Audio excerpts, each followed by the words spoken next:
O'zbekistonda yagona bo'lgan universitet Andijonda ochilganda xabaringlar bormi? Eng qizig'i 100 mingta kitobi bor kutubxona ham aynan shu yerda. Siz videoga like bosib oxirigacha ko'ring, bu yerni birgalikda ko'rib chiqamiz. Bu Andijonda ochilgan Tashkent International University.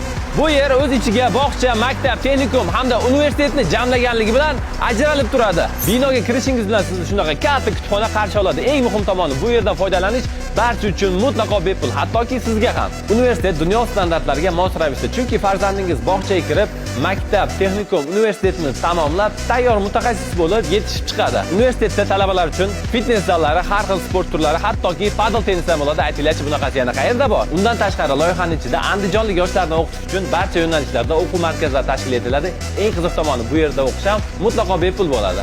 Yo'nalishlar ham bir-biridan qolishmaydigan obro'li yo'nalishlar. Masalan, yurisprudensiya, kiberxavfsizlik, davlat va jamiyat boshqaruvi va undan tashqari ko'plab yo'nalishlar bor. Kelsangiz batafsil tushuntirishadi. Bu yerdagi imkoniyatlarni ko'rib, siz ham o'qigingiz kelib ketdimi? Agar shunaqa istak paydo bo'lgan bo'lsa, o'qishga marhamat. Ayni vaqtda bu yerda yangi mavsum uchun qabul jarayonlari ketmoqda. Batafsil ma'lumot uchun pastdagi raqamlar bilan bog'laninglar. Bu yer manzili Andijon shahar, Eski shahar hududi, O'zbekiston savdo markazi ro'parasida joylashgan Tashkent International University.